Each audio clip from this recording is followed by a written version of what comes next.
Okay, hello again. We have Josh Moore, all the way from Northern Ireland, and a good friend of the band, somebody that I'm quite good friends with.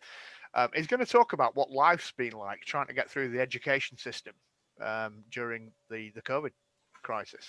I'm sure it's going to be fascinating. So, Josh, the floor is yours, mate. Over to you.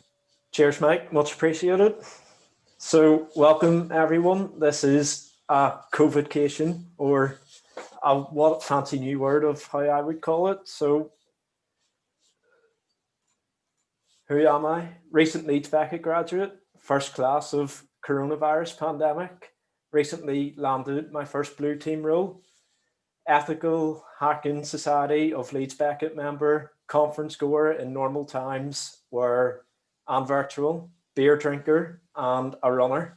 So 2020 in a slide, we've had a lockdown and we've had Donald Trump put us all out of jobs because we only need 15% of a password.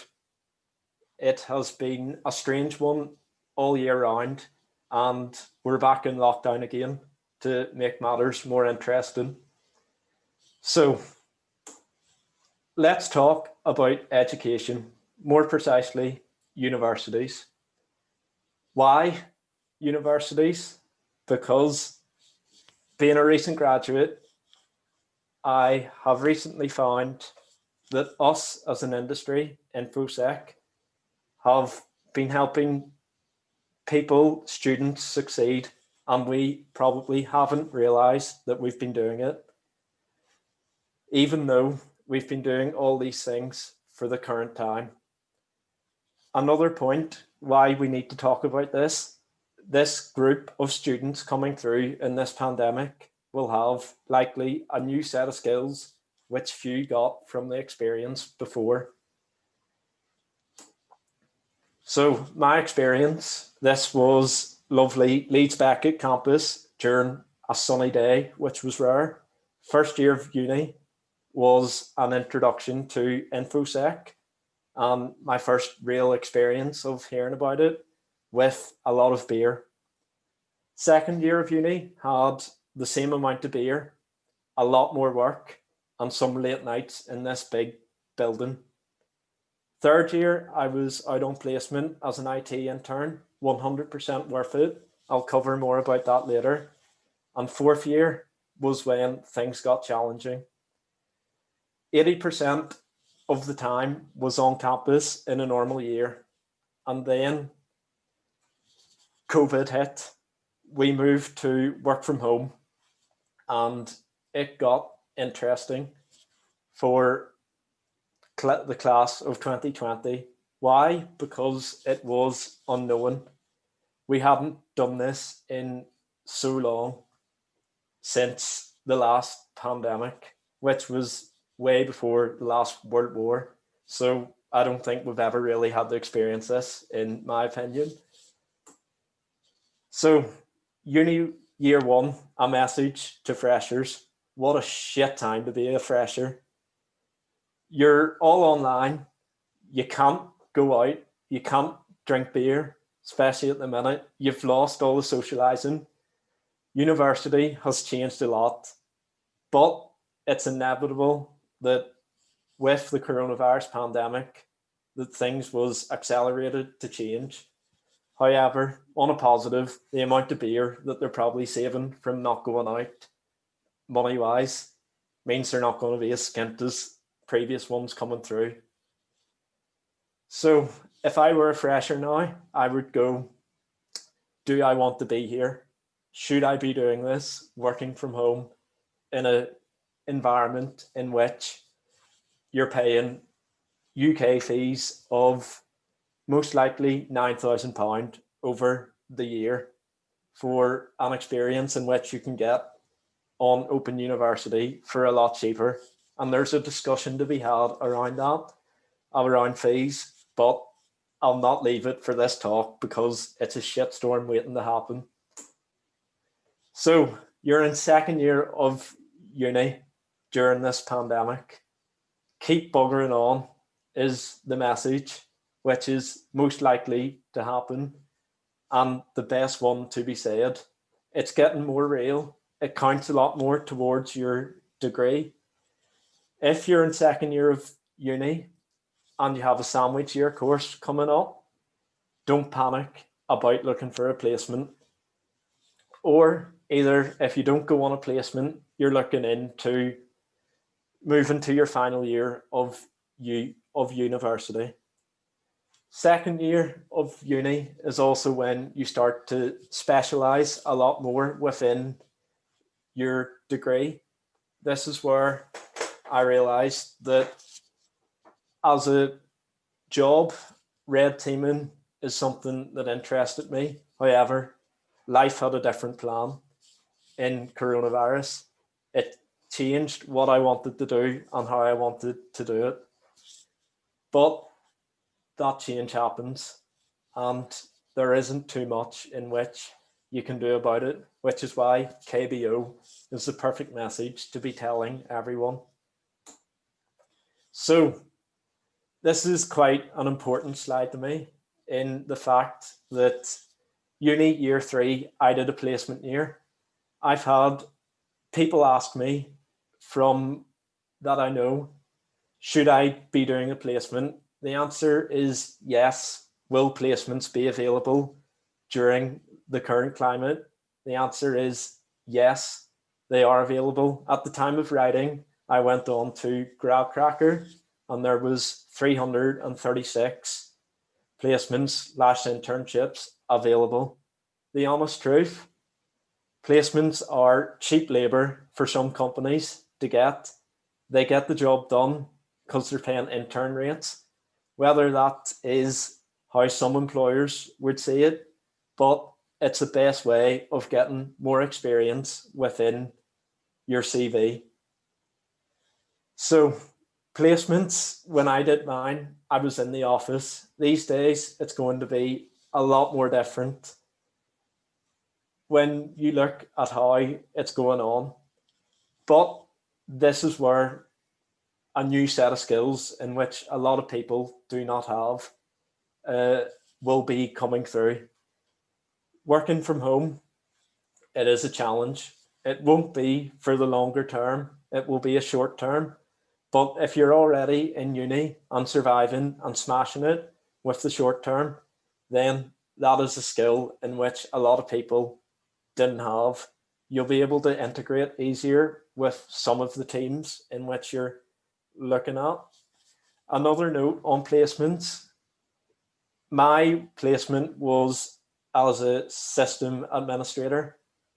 Again, it wasn't what I thought I would be doing. Was I glad I did it? Yes.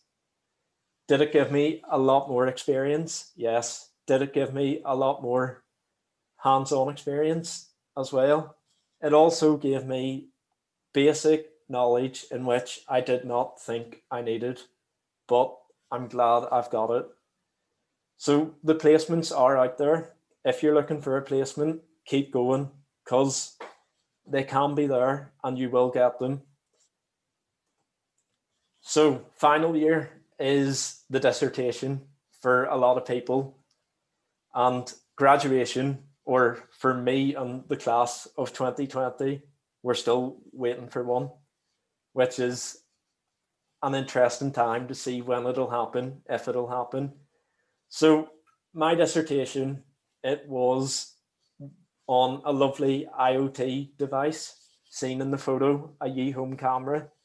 Was I glad in which I did this? Yes. Again, was it not what I wanted to be doing or what I thought I would end up doing? Yes. Things change as a plan. And through this changing, you adapt, you get new skills through doing this. So if you have an idea, stick with it. But if you can adapt and change, especially within the circumstances in which you're doing it, because during coronavirus and this pandemic, you're going to have to. I also think we should be encouraging more people to do more side projects within university, not to the same extent as which a dissertation is, because of the amount of work that goes into it. This is a whole year's work. However, there is a lot to be said about the experience of taking on the whole practical side of a dissertation. This is done by the student or by myself, for example, and you gain a lot more skills in which you're doing it. So side projects like this, which make a very good point of saying these could be picked up more, in my opinion. Everyone's favorite one-liner. We all said it at one stage during uni. I'm going to drop out. Some people say it more than others. However, my advice, if you really want to do it, do it. Getting into industry through this way is not the only way in which it can be done.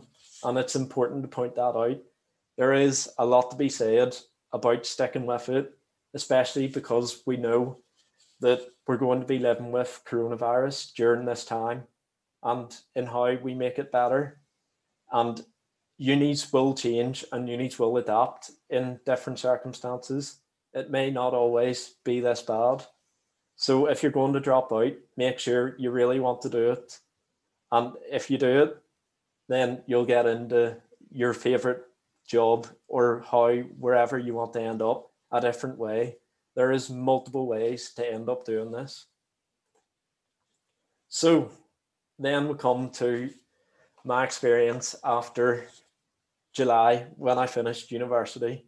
Job hunting during a pandemic, it changed a lot. I started job hunting at the start of final year through the normal ways. LinkedIn was something I set up, but I didn't expect to be using it. However, building up this digital platform in this current time became so important to me finding myself and locating my first job. Twitter is something nothing new. We've been doing this as an industry for years. We all speak to each other. We all know this, and we all help each other through this. So getting on these two platforms and getting to know the people and the current topic within these is interesting. There will be days when you go, why did I join this platform? But again, if you stick with it, like anything, the benefits will reap.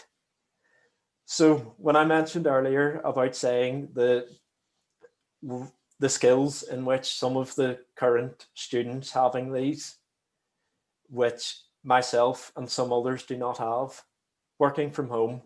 Uni is work from home at the minute. This is something in which students, whether you're an undergrad, a postgrad, a master's student, you're going to have to learn to deal with.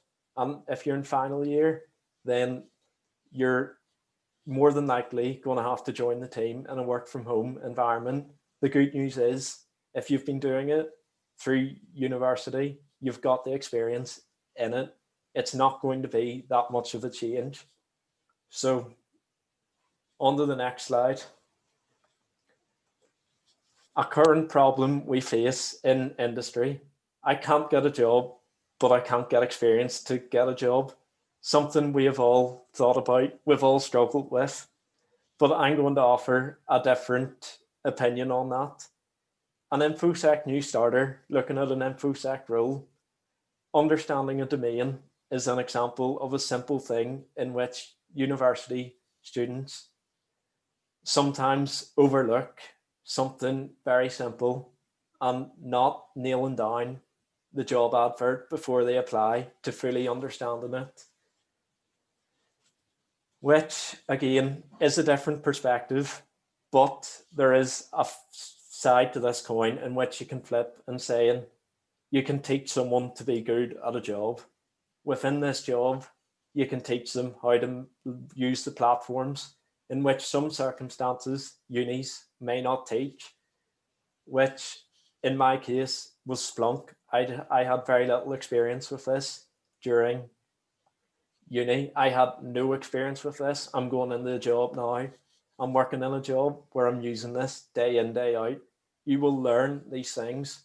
However, let's slowly move to the next slide, which is one that is interesting. This is a Google Scholar search of the effects of coronavirus on education.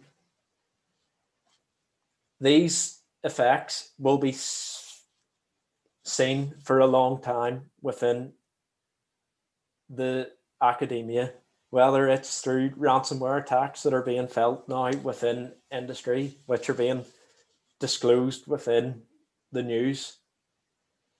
However, some uni courses may feel these more than others.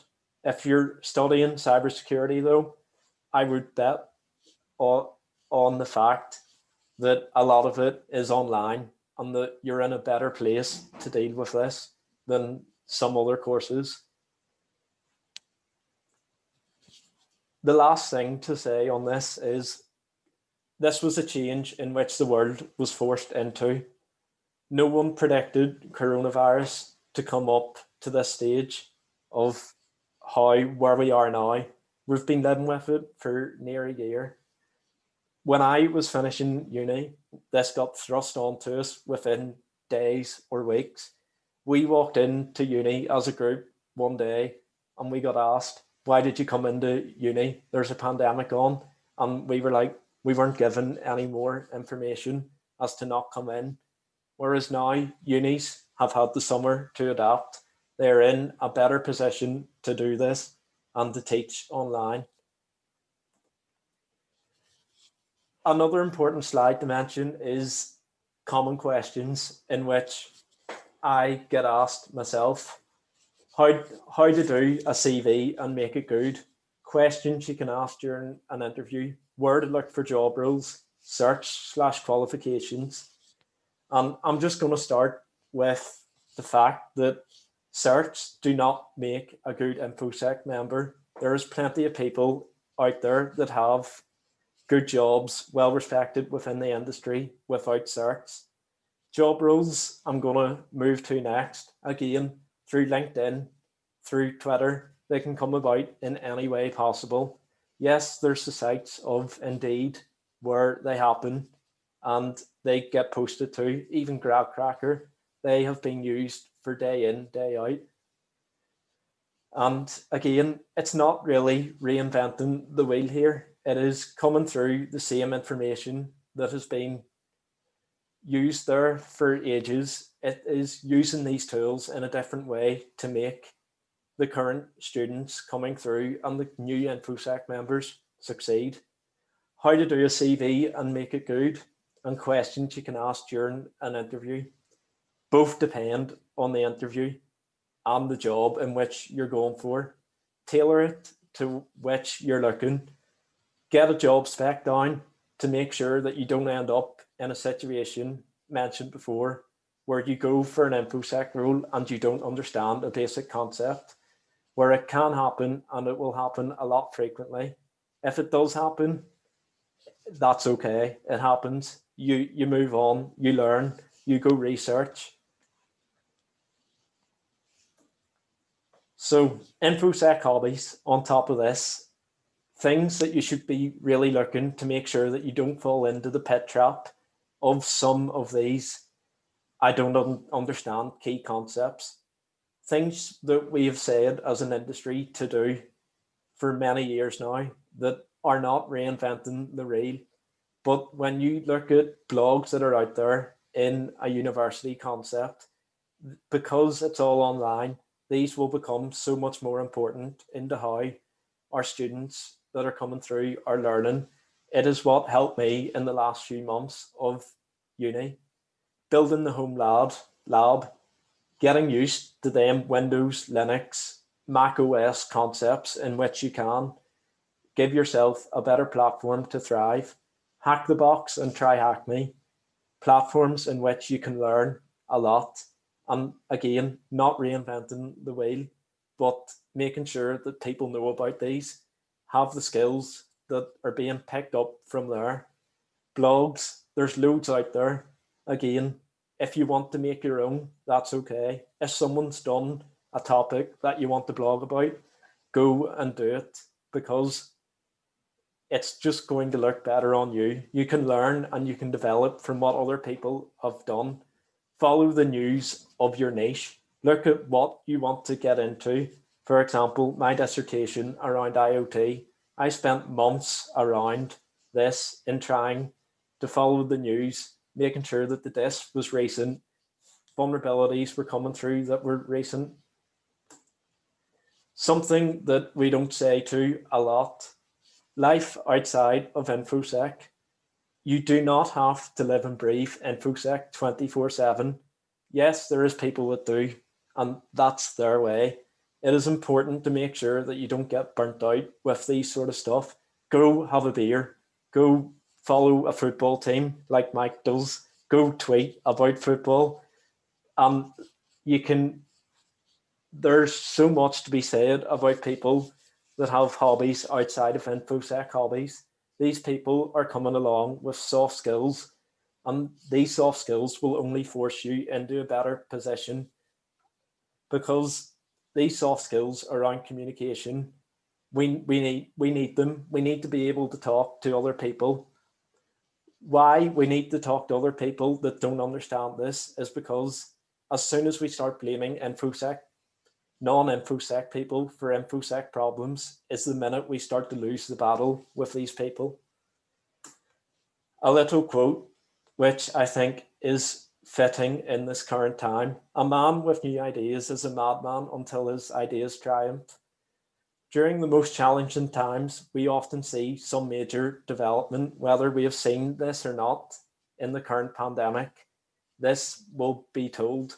But when the world is faced with a crisis, we often see new ideas coming to fruition, some of which can change a lot on how we work.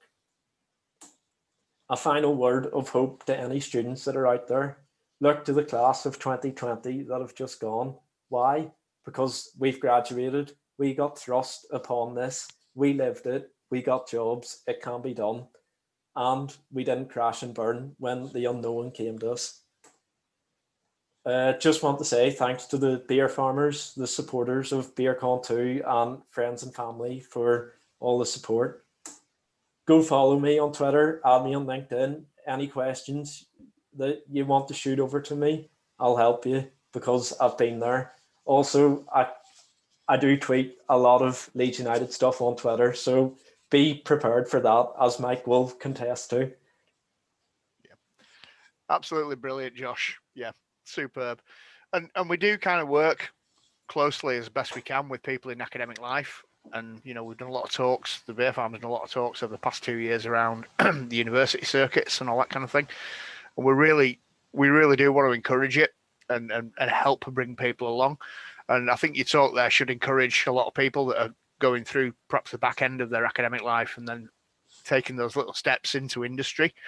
So yeah, you know, really well done. And I think some of your points about it being a collaboration and people have got to work together, marching on together, right? Apologies for the dark room. It's got very dark over here in lockdown, Northern Ireland. We just thought that you were practicing gradual OPSEC. Getting used to this hacker life. Yeah, you're doing great, mate. But your talk was fabulous. And yeah, you know, I know you were a little bit nervous about it. You delivered it really patiently and very articulately. So well done to you. I don't think we have any direct questions for you. I think you probably... Oh, we do have a question, and it's from Mr. Scott McGrady in the room. Scott.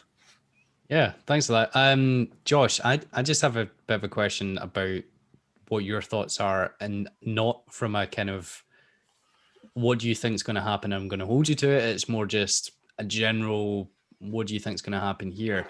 Education for me was a bit different. I got my education paid for by the state, so that helped massively.